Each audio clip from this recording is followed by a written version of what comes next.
요한복음 2장 1절부터 11절 말씀을 교독하겠습니다. 사흘째 되던 날 갈릴리 가나에 혼례가 있어 예수의 어머니도 거기 계시고 예수와 그 제자들도 혼례 상황을 바라더니 포도주가 떨어진지라 예수의 어머니가 예수에게 이르되 저들에게 포도주가 없다 하니 예수께서 이르시되 여자여 나와 무슨 상관이 있나이까 내 때가 아직 이르지 아니하였나이까. 그의 어머니가 하인들에게 이르되 너에게 무슨 말씀을 하시든지 그대로 하라 하니라. 거기에 현대인의 성경을 주시는 따라 세세모들은 불안하리 6시 이르렀는지라. 예수께서 그들에게 이르시되 항아리에 물을 채우라 하신즉 아귀까지 채우니 이제는 떠서 연회장에게 가까이주라 하시니 하다가 적었더니 연회장은 물로 된 포도주를 맛보고도 어디서 났는지 알지 못하되 물도 온 하인들은 알더라. 연회장의 신랑을 불러 만약에 사람마다 먼저 좋은 포도주를 내고 취한 후에 낮은 것을 내거든 그대는 지금까지 좋은 포도주를 두었다 하나. 다 같이 예수께서 이 첫 표적을 갈릴리 가나에서 행하여 그의 영광을 나타내시며 제자들이 그를 믿으니라. 아멘. 할렐루야. 아멘. 어떤 사람이 고급 양주를 몰래 사가지고 공항에서 들어오다가 발각이 됐습니다. 이것이 뭡니까? 그랬더니 태연하게 이거 물입니다. 그랬습니다. 그랬더니 아니 이거 고급 양주인데요? 그러니까 이 사람이 그럽니다. 나는 물을 넣고 왔는데 비행기 안에서 예수님이 물로 포도주를 만드는 기적을 또 해내셨나 봅니다. 이렇게 이야기했다고 합니다. 이처럼 오늘 이 본문의 내용은 사람들이 잘 알고 있는 성경의 한 이야기입니다. 오늘 말씀은 예수님께서 이 땅에서 행하신 첫 번째 이적의 이야기입니다. 그 이적을 예수님이 자라셨던 나사렛이라는 곳에서 이제 한 5km 정도 떨어져 있는, 북동쪽으로 한 5km 정도 떨어져 있는 아주 작은 동네입니다. 가나라고 하는 곳에서 벌어진 혼인잔치집에서 주님이 행하셨던 그러한 기적의 이야기죠. 예수님은 물로 포도주를 만드셨습니다.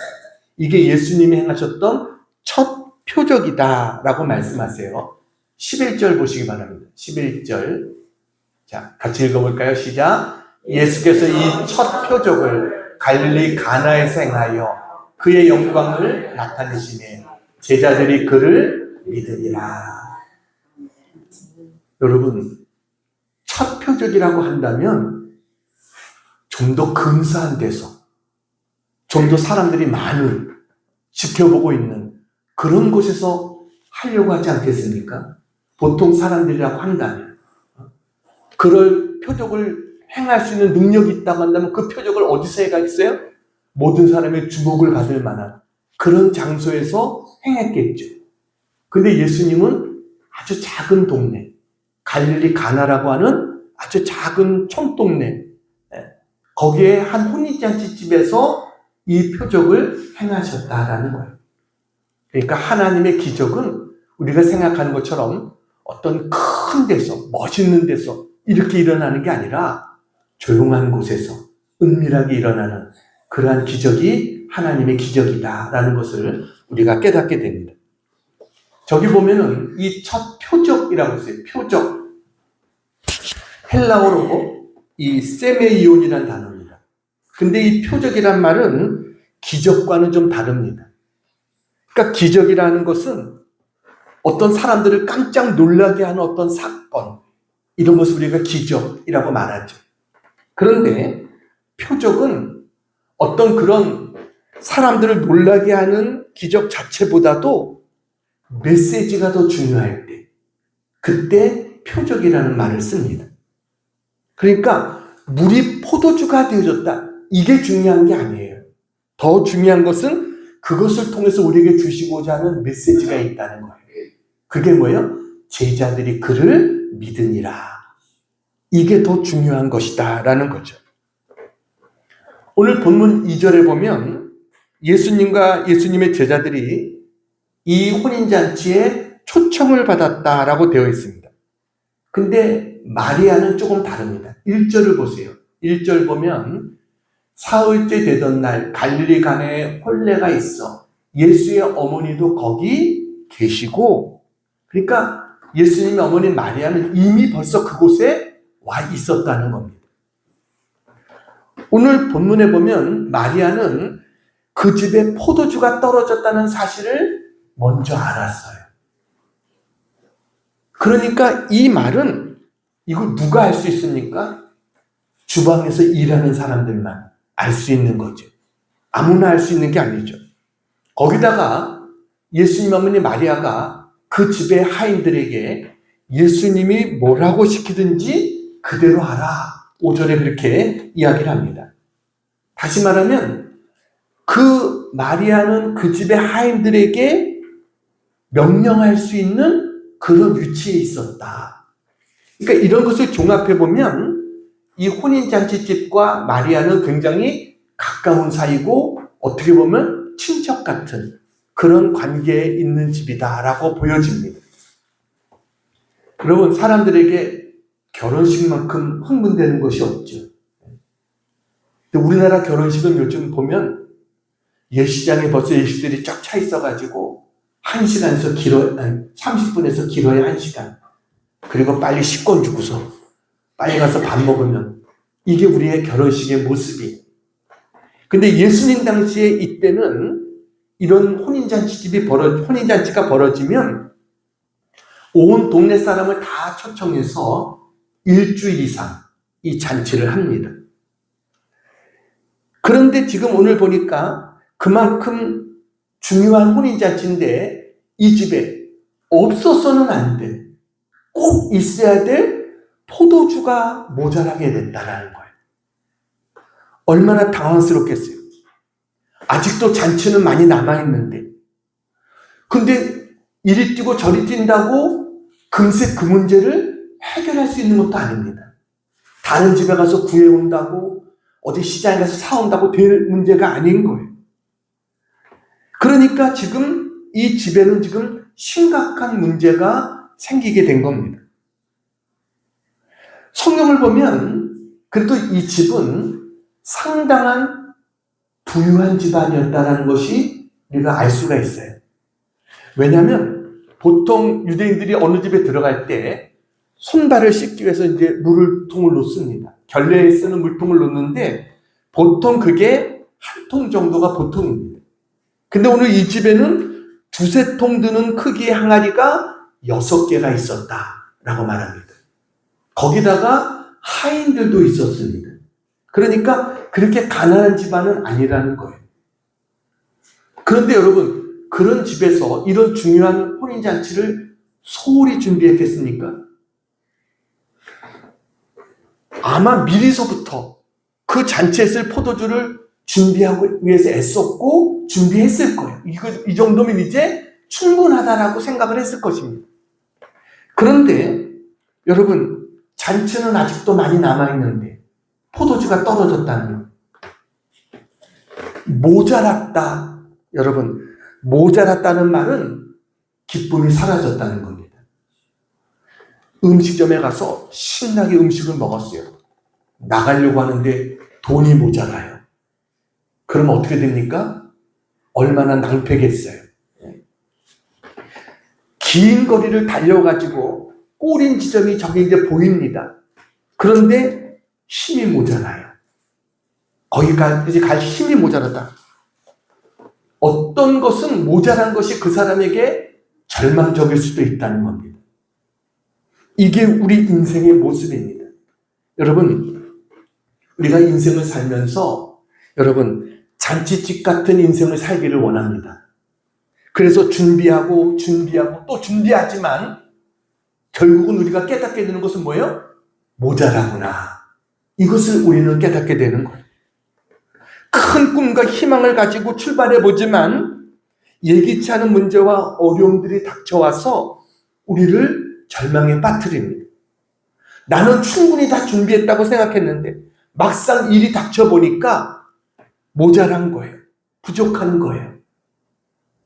여러분, 우리의 인생은 언제나 부족한 것이 우리의 인생이다. 이 사실을 우리는 알아야 됩니다.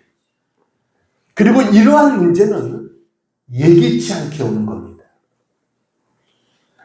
그런데 여러분, 이 모자란 것 때문에 하나님의 역사는 시작된다는 사실을 믿으시기 바랍니다. 포도주가 부족하지 않았으면 이 집안에서 예수님의 기적은 일어나지 않았을 것입니다. 부족했기 때문에 예수님이 필요한 거예요. 내가 부족했기 때문에 주님을 만나게 된 것입니다. 내가 잘나서 주님을 만난 게 아니에요. 내가 부족하고 정말 연약하고 주님의 도우심이 없으면 안 돼. 그런 것이었기 때문에 우리가 주님을 만날 수 있게 된 거예요. 인간의 끝이 하나님의 시작인 것입니다. 그래서 나의 부족함이 어떻게 보면 은혜인 것이에요. 오늘 물로 포도주를 만드는 이 이적은 포도주의 모자람에서 시작하게 됐다. 그런데 주님은 어떻게 했어요? 물이 변해서 포도주가 되게 하셨다. 여러분, 물이 변해서 포도주가 됐다는 말이 무슨 의미일까요? 물이 변해서 포도주가 됐다. 몇 가지 의미가 있습니다. 그건 색깔이 변했다는 겁니다. 여러분, 물은 빛깔이 없고 냄새도 없는 무색무취가 물입니다. 근데 포도주는 붉고 아름답게 변한 겁니다. 예수님을 믿으면 우리도 이렇게 변하게 되는 거예요. 늘 근심과 걱정으로 가득 찼던 얼굴이 평화로운 얼굴로 바뀌어지게 됩니다. 기쁨의 얼굴로 바뀌어야 됩니다. 사람들이 야, 너 어떻게 이렇게 얼굴이 달라졌어? 이 소리를 들어야 돼요. 내 말의 빛깔도 바뀌어지게 됩니다. 여러분, 부정적인 말이 긍정적인 말로, 원망의 말이 감사의 말로 바뀌어지게 되는 거예요. 이게 물이 변해서 포도주가 된 거예요.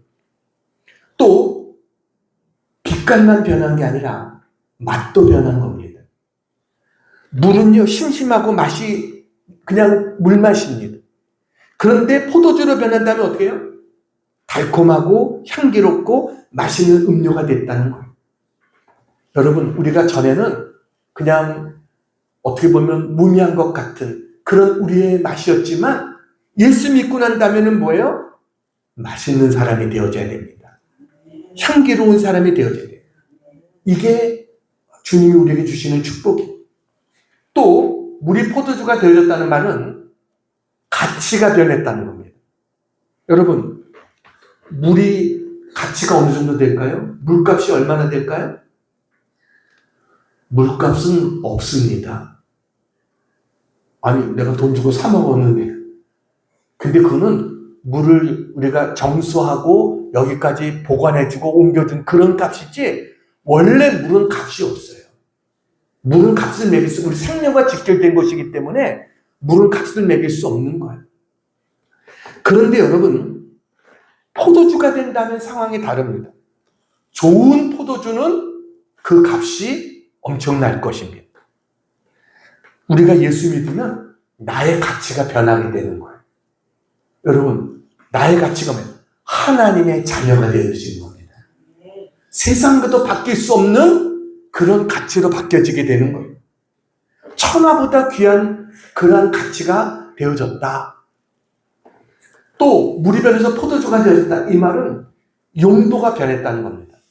물이었을 때는 사람들이 들어올 때 손발을 씻는 용도로 쓰여졌던 것이 전부였어요. 근데 이것이 포도주가 된 다음에는 고귀한 손님들을 대접하는 용도로 바뀌어지게 된 겁니다. 그러니까 예수님을 믿으면 나의 삶의 용도가 바뀌어집니다. 이제는 우리가 하나님의 영광을 위한 사람으로 바뀌어지게 되는 거예요. 이게 물이 변해서 포도주가 되어졌다. 물이 모자란 것 때문에 이와 같은 기적이 일어났어요. 자, 오늘 우리가 어떻게 할 때 우리의 삶의 부족한 부분들이 이렇게 바뀌어지는 기적을 체험할 수 있을까? 오늘 세 가지로 같이 은혜를 나누겠습니다. 자, 첫 번째 같이 한번 읽겠습니다. 시작. 문제 해결을 예수님께 구해야 합니다. 자, 문제 해결을 예수님께 구해야 된다. 아까도 말했듯이 잔치 가운데 제일 흥겨운 잔치는 혼인잔치입니다.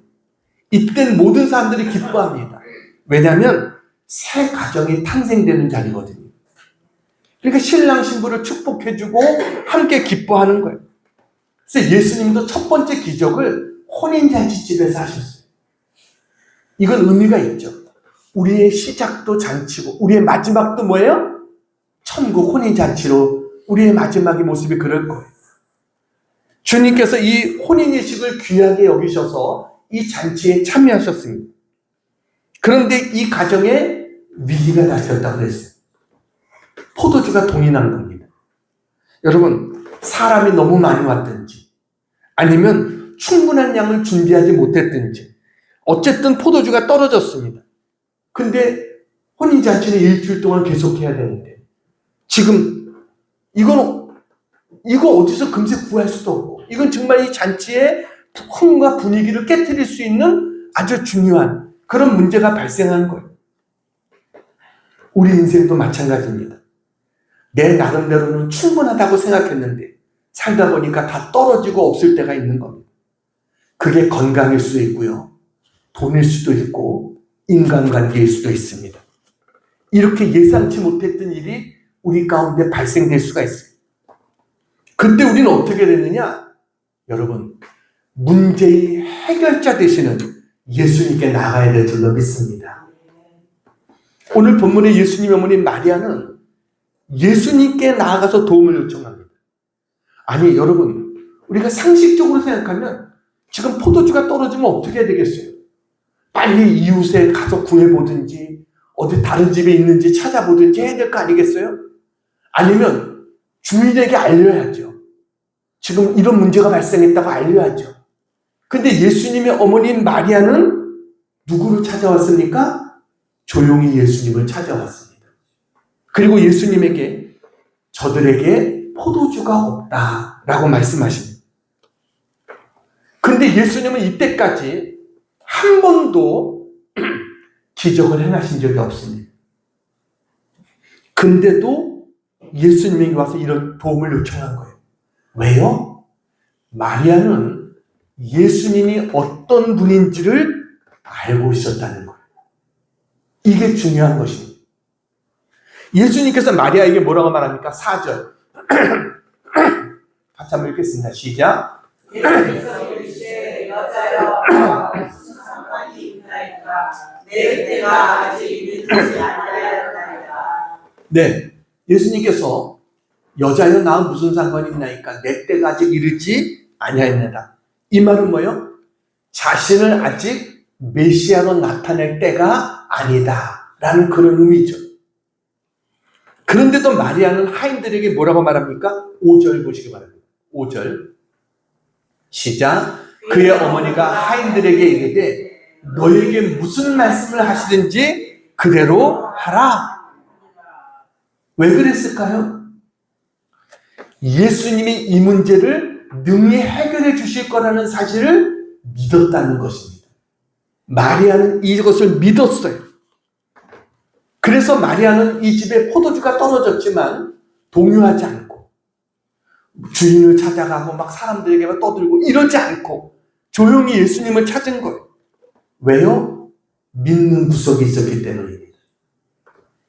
그래서 이 마리아는 이 사람 저 사람 찾아다니지 않았어요. 왜냐하면 예수님이 다 해결해 주실 것을 믿었기 때문입니다. 교회 다닌다는 것이 뭡니까? 여러분, 믿는 구석이 있다는 거 아닙니까? 누구를 믿어요? 우리 하나님을 믿잖아요. 하나님께서 나의 형편을 다 아시고 나의 부족한 것을 채워주실 것이다. 이것을 여러분 믿지 않습니까? 이게 우리의 믿음인 것이죠. 우리는 어떤 경우에서도 마리아의 확신의 끈을 우리는 놓지 않는 자가 되어야 될 줄로 믿습니다. 그래서 마리아는 예수님 앞에 있는 상황을 그대로 알리는 겁니다. 이 집에 포도주가 떨어졌다. 이거 그대로 얘기하고 이게 기도인 겁니다. 여러분, 어려운 문제가 있습니까? 사람에게 말 못할 문제가 있습니까? 예수님께 그대로 아뢰시기를 바랍니다. 예수님 저에게 이러이러한 문제가 있으니 주님 도와주세요. 주님 저를 도와주세요. 주님께 그대로 아뢰면 되는 거예요. 그랬더니 예수님이 말합니다. 여자여 나와 무슨 상관이 있나이까? 내 때가 아직 이르지 못하였나이다. 무엇이든지 하나님의 때가 있다는 것입니다. 예수님이 생각하는 때와 마리아의 생각하는 때가 다르다는 거예요. 하나님이 행하시는 때가 따로 있다는 거예요. 그런데 오늘 성경을 보면 예수님이 결국 문제를 해결해 주셨어요? 안 해주셨어요?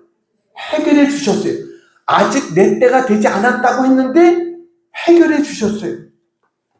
이게 무슨 의미일까요? 여러분, 기도하면 그 때가 앞당겨질 수 있다는 사실을 믿으시기 바랍니다. 기도하면 하나님의 때가 앞당겨질 수 있어요. 왜냐하면 하나님이 기다리시는 그 때가 뭘까요? 내가 기도할 때인 거예요. 하나님 그걸 기다리고 계신 거예요. 그래서 우리가 기도할 때 하나님 때가 됐구나. 하나님 응답해 주시는 거예요. 사진 하나 보여드리겠습니다. 네, 책의 제목이 뭐예요? 기도해 보시지 않을래. 삼포능자 미우라 아야코가 쓴 그러한 책입니다. 이 책에 이런 간증의 이야기가 나옵니다. 20세기 초에 일본에 이토 에이치라고 하는 목사님이 계셨습니다. 이분이 야마구치현의 보우라는 곳에서 목회를 하고 있었는데 이 목사님에게 중국 선교에 대한 꿈이 있었어요. 그래서 기도하는 가운데 그 길이 열려지게 된 겁니다. 중국으로 갈 수 있는 그런 길이 열려지게 되고, 그래서 그것을 교회에 이야기를 하고 교회 허락을 받고 중국의 선교사로 이분이 파송을 이제 받아서 가게 되는 겁니다. 근데 막상 가려고 하니까 돈이 하나도 없는 거예요. 근데 고맙게도 성도들이 1엔, 2엔, 3엔 이렇게 모아가지고 선교헌금을 해줘가지고 배표를 살 수가 있었어요. 근데 배표를 사고 나니까 이분한테 딱 1엔이 남았대요. 근데 선교를 하러 가려면 최소한 50엔이 필요했다는 거예요. 그러니까 지금 1엔 이 화폐 가치가 아니죠. 오래전이니까. 그 가치가 다르죠. 근데 이 1엔을 가지고 어떻게 선교여행을 떠나요? 그냥 몇 끼 식사값밖에 되지 않는 거예요. 그래서 야 이거 포기해야 되나?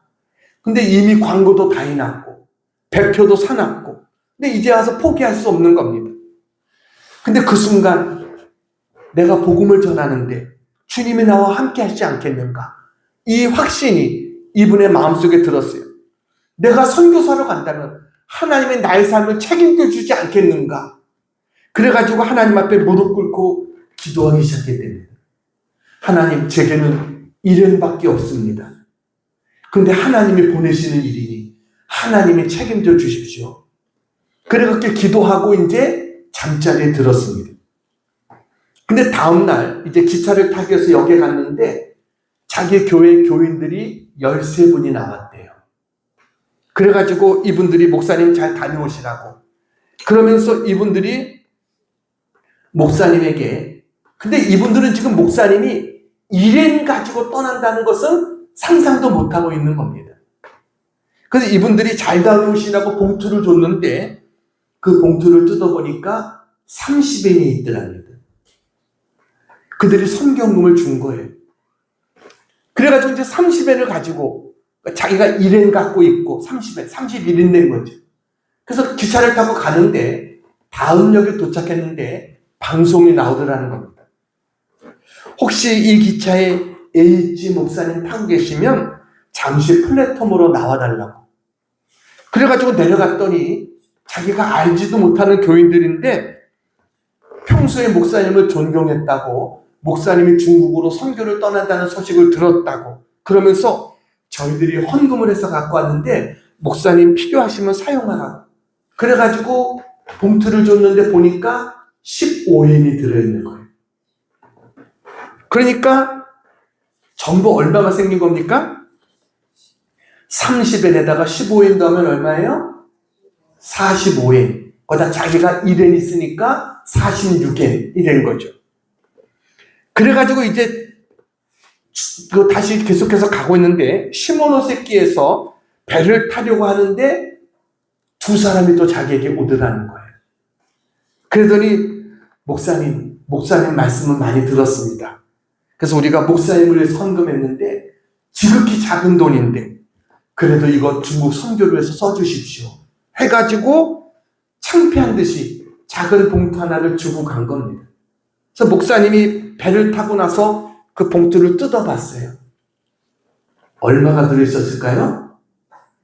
4엔. 한 사람이 2엔씩 헌금해가지고 4엔. 그래서 합쳐보니까 전부 얼마예요? 정확히 50엔이 딱 채워지게 된 거예요. 얼마나 감사했겠어요.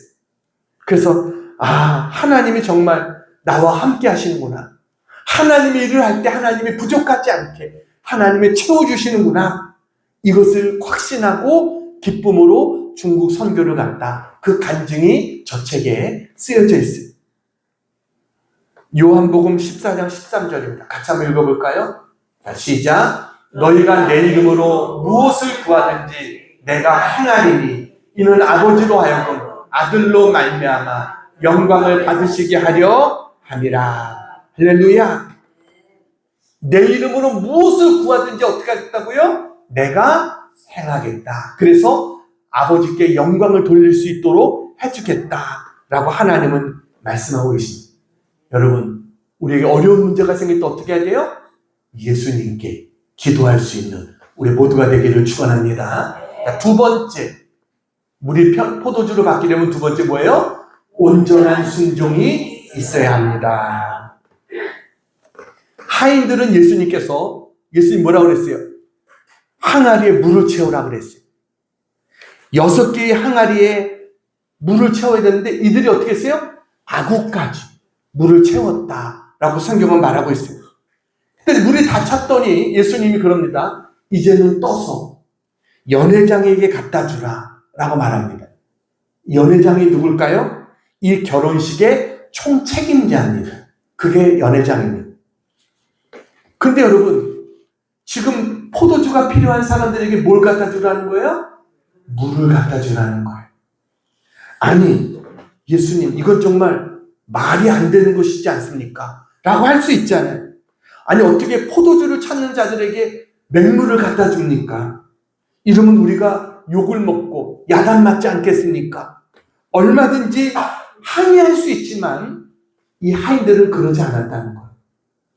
여러분, 이건 상식적으로 맞지 않고 내 이성적으로도 맞지 않지만 그들은 어떻게 해요? 그대로 순종했어요. 그랬더니 물이 변해서 포도주가 되어지는 기적의 역사가 나타난 것을 믿으시기 바랍니다. 여러분, 하나님의 기적은 순종할 때 나타나는 것입니다. 물을 떠서 갖다 줄 때 어느 순간 그게 변했는지는 알 수 없어요. 그러나 어느 순간 이 물이 포도주로 바뀌어지게 된 거예요. 그것도 최상급의 포도주로 바뀌어지게 된 겁니다. 여러분, 이 포도주를 맛본 연회장이 뭐라고 말합니까? 야, 보통 잔치집에 가면 처음에는 좋은 포도주 내다가 저들이 좀 취하면 그때는 질 낮은 품질이 안 좋은 것을 내는데 이 집은 어떻게 나중에 더 좋은 포도주를 내는구나 이렇게 이야기를 하잖아요. 그러면서 입이 마르도록 칭찬을 합니다. 여러분, 이 집은 어때요? 갈수록 좋아지는 집이에요.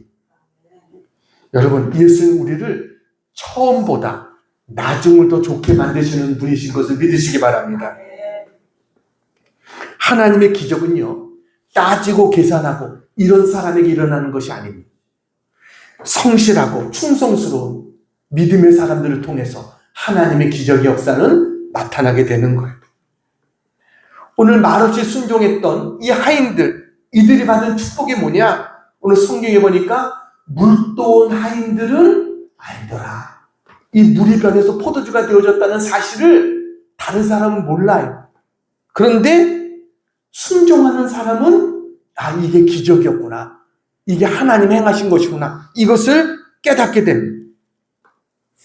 여러분, 이 하인들은 예수님 말씀에 순종했어요. 무슨 말씀에 순종했어요? 항아리에 물을 채우라. 그랬더니 어떻게 했어요? 아구까지 채웠어요. 우리도 여러분 아구까지 채우는 순종이 있어야 됩니다. 뭘 채워야 될까요? 예배를 채워야 됩니다. 예배는 하나님과의 교통을 말하는 겁니다. 우리가 하나님께 신령과 진정으로 마음을 잡고 뜻을 다하고 힘을 다해서 예배를 드리면 하나님은 그 예배를 기쁘게 받으십니다. 받으시는 것으로 끝나는 게 아니라 예배를 통해서 우리에게 주시는 것이 있어요. 그게 은혜와 축복과 생명입니다. 예배를 통해서 하나님 이걸 우리에게 주시는 것. 모든 좋은 것은 위로부터 하나님으로부터 오는 것입니다. 그래서 예배 생활의 성공이 신앙 생활의 성공인 겁니다. 여러분, 성경에 나오는 축복의 사람들 보세요. 아브라함, 이삭, 야곱, 이들의 특징이 뭡니까? 예배에 힘쓰는 사람이었다는 거예요. 하나님은 이들의 예배를 받으시고 이들을 축복해 주셨어요. 우리는 예배를 채워야 됩니다. 또 뭘 채워야 돼요? 성경을 채워야 돼요. 여러분, 성경은 하나님의 말씀입니다. 이 성경은 사람을 변화시키는 능력이 있어요. 살았고 운동력이 있다고 그랬어요. 좌우의 날선 어떤 검보다도 예리해서 혼과 영과 관절과 골수를 찔러 쪼개는 게 말씀이라고 그랬어요. 우리를 변화시키는 것이 하나님 말씀이에요. 그래서 여러분, 기적은 어디에서 일어납니까? 말씀에 순종할 때 기적이 일어나게 되는 겁니다. 우리는 이 말씀을 내 삶 속에 하나님 말씀을 채워넣어야 돼요. 제가 어떤 방송에서 어떤 분의 간증을 들었는데 제가 큰 은혜를 받았어요. 이분이 그야말로 그냥 막 노동하는 그런 분이었어요. 근데 1년 동안에 성경을 15번 읽었다는 거예요. 근데 더 놀라운 것은 이분이 일하는 직장이 안산이래요. 서울에서 안산까지 출근하는데 통근 버스가 있대요. 그걸 타고 2시간 간답니다. 돌아오는 시간도 2시간. 그러니까 4시간을 하루에 버스를 타고 일하는 곳까지 가는 거예요. 근데도 이분이 새벽 기도를 하고요. 집에 돌아가서 1시간 성경을 읽고 출근을 하는 거예요. 그리고 돌아와서 저녁에 다 씻고 준비하고 2시간 성경 읽고 12시쯤 잠을 잔답니다. 부인이 당신은 성경에 미친 사람이야. 이렇게 이야기를 했대요. 얼마나 성경을 읽었는지. 그런데 이분이 그러니까 하루에 3시간씩 성경을 읽은 거예요. 근데 자기가 가만히 생각해 보니까 출퇴근하는 시간도 아깝더라는 거예요. 이 4시간 동안 성경을 읽으면 얼마나 좋은데. 근데 눈이 안 좋아가지고요. 성경을 차에서, 흔들리는 차에서 성경을 읽을 수가 없다는 거예요. 그래서 하나님 앞에 기도했대요. 하나님, 성경을 읽을 수 있도록 제 눈을 고쳐주시옵소서. 하나님이 고쳐주셨을까, 안 고쳐주셨을까요? 눈을 고쳐주셨습니다. 그래가지고 차 흔들리는 차에서 성경을 읽는데도 눈이 괜찮은 거예요. 그래가지고 1년에 성경을 15번 읽었다. 이런 간증을 이야기하더라고요. 여러분, 우리 안에 말씀을 채워야 됩니다. 말씀은 하나님이에요. 말씀이 하나님이에요. 이것을 채울 때 기적이 일어나게 되는 거예요. 또 하나는 뭐예요? 기도를 채워야 됩니다. 여러분, 하나님은 누군가를 통해서 일하려고 하실 때 먼저 뭐예요? 기도하게 하십니다. 그리고 기도가 채워질 때 하나님 역사하시는 거예요. 사도행전 4장 31절 같이 한번 보겠습니다. 사도행전 4장 31절 같이 한번 읽어볼까요? 시작. 길기를 다하매 모인 곳이 진동하더니 무리가 다 성령 충만하여 담대히 하나님의 말씀을 전하니라. 아멘. 빌기를 다하매 이게 뭐예요? 기도의 분량이 찼다는 거예요. 하나님 앞에 기도의 분량은 다 채워졌더니 어떤 역사가 일어났어요? 성령이 충만하네. 이런 하나님의 역사가 일어나게 됐다. 이렇게 말씀하고 있어요. 왜 우리의 삶에 기적이 안 일어납니까? 여러분, 기도의 분량이 아직 안 찼기 때문에. 그래서 일어나지 않는 거예요. 그냥 기도의 분량이 차야 되는데 어느 정도 하다가 또 멈춰버리고 그러니까 기도의 분량이 안 차는 거예요. 여러분, 물이 끓을 때 몇 도가 돼야 끓어요? 100도가 돼야 되는 거예요. 99도까지 차도 끓지 않아요. 근데 100도가 되면은 물이 끓기 시작하는 거예요. 기도의 분량이 찰 때, 여러분, 그때 하나님의 역사가 일어난다는 사실을 여러분 믿으시기 바랍니다. 그랬더니 어떤 역사가 일어났어요? 제자들이 그를 믿으니라. 이 역사가 일어나게 됐다. 그래서 오늘 우리도 하나님의 물이 변해서 포도주가 되는 기적을 우리가 경험하기 위해서는 어떻게 해야 돼요? 여러분, 오늘 두 번째가 뭐였어요? 순종을 우리가 온전한 순종이 있어야 된다. 이 온전한 순종이 있는 우리 모두가 되기를 축복합니다. 자, 세 번째 같이 한번 읽겠습니다. 시작. 예수님을 삶의 주인으로 모셔야 합니다. 여러분, 우리 인생의 결말을 최고로 만들 수 있는 비결이 뭘까요? 성경은 우리에게 그것을 아주 단순하게 우리에게 말씀합니다. 그것은 뭐냐면 예수 그리스도를 너의 삶의 주인으로 모셔라. 이것입니다. 예수님이 내 삶의 주인이 되어주시는 거예요. 그럴 때 우리의 인생은 최고의 인생이 되어지는 거예요. 나중에 더 아름다운 인생이 되어지는 거예요. 여러분, 내가 주인이 되어 있는 한 우리는 최고가 될 수 없습니다. 왜요? 내가 최고가 아니기 때문에. 그런데 이런 불확실한 세상 속에서, 수많은 걱정거리가 가득 찬 세상 속에서 우리가 염려 없이 살아갈 수 있는 비결이 뭐냐? 예수님이 주인이 되어 주시는 겁니다. 여러분, 오늘 본문의 기적이 어떻게 일어났어요? 신랑 신부, 그러니까 신랑의 가족들이 예수님을 혼인잔치에 초청을 한 겁니다. 예수님이 초청받아서 그 집에 오셨기 때문에 곤란에 빠질 뻔한 그런 상황이 오히려 최상급 포도주를 공급받는 상황으로 바뀌어졌어요. 근데 여기서 중요한 게 있습니다.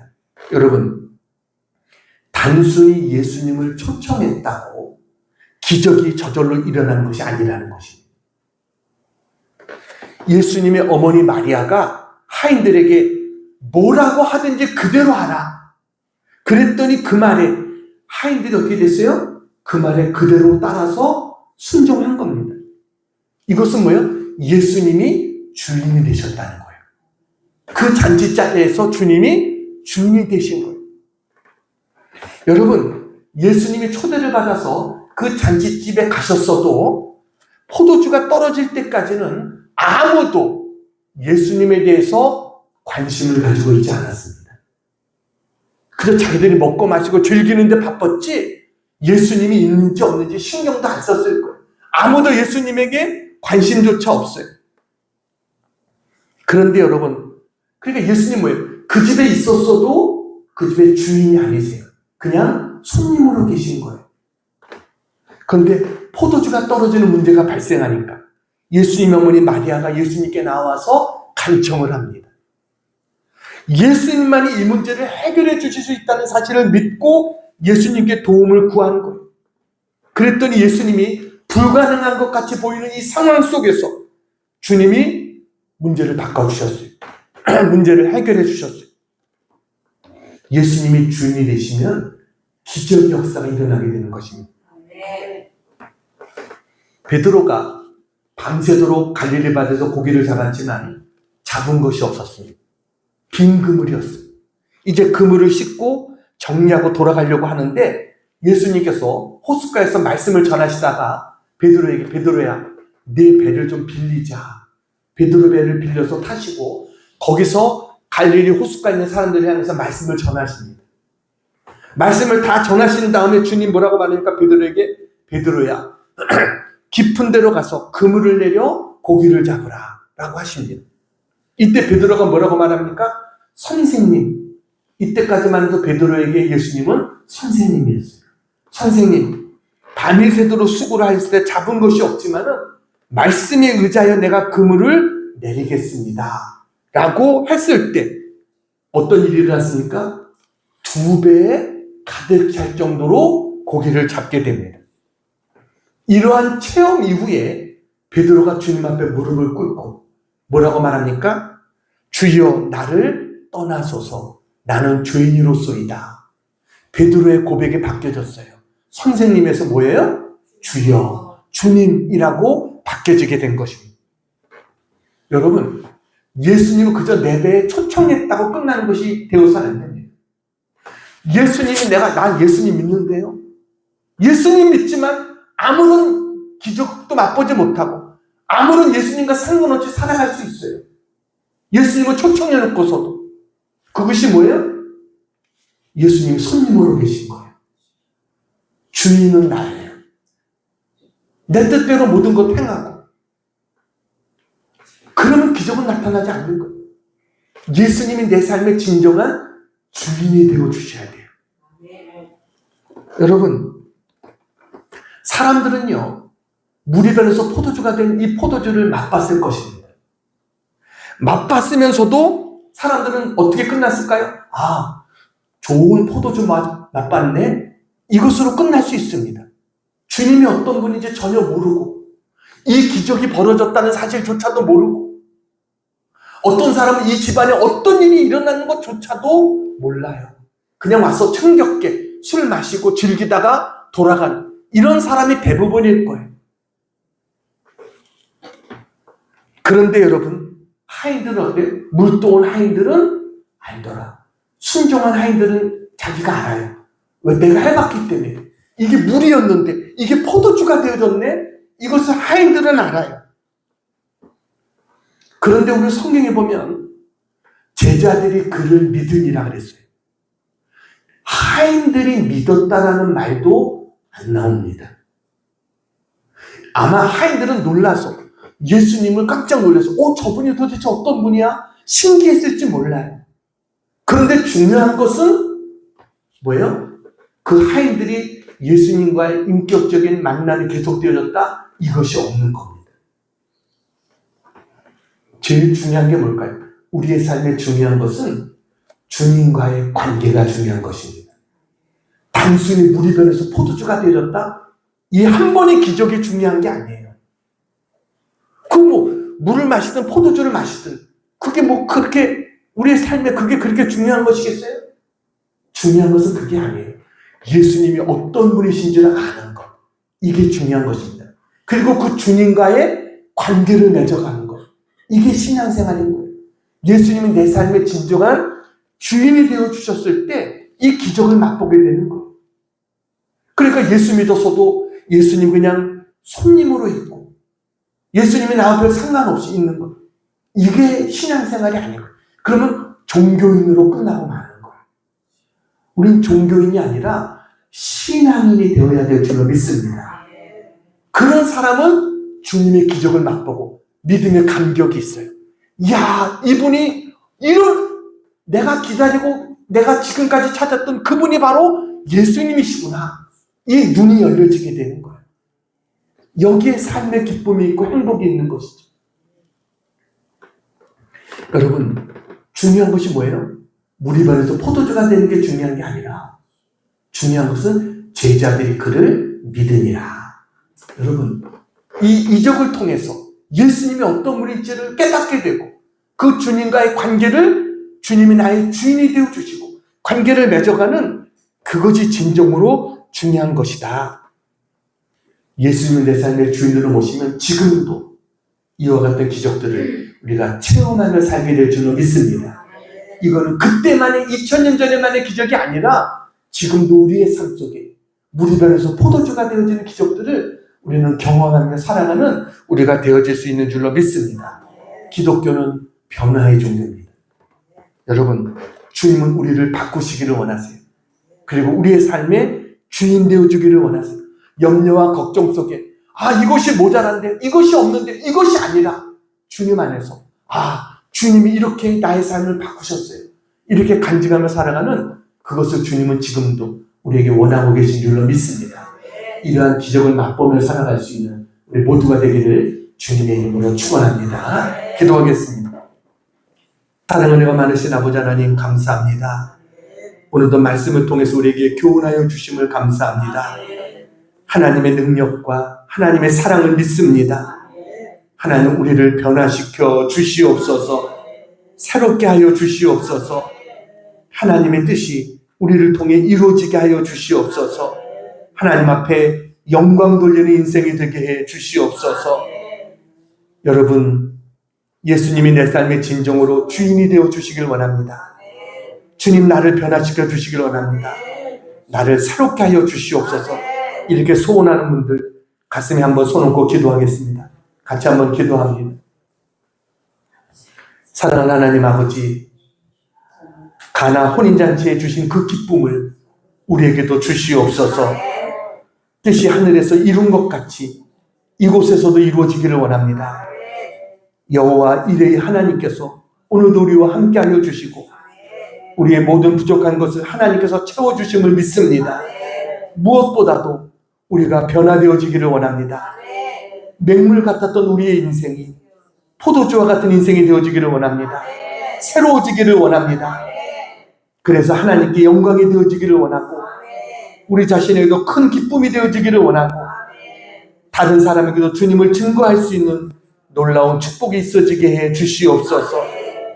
우리 마음의 중심에 예수님을 모시고 항상 말씀대로 살려고 함으로 하나님 앞에 영광과 존귀와 감사를 드릴 수 있는 승리의 종들이 되게 해 주시옵소서. 언제나 주님 앞에 믿음으로 나가서 믿음으로 구하고 믿음으로 변화되어지는 우리 모두가 되게 해 주시옵소서. 예수님의 이름으로 감사하며 기도하옵나이다. 아멘.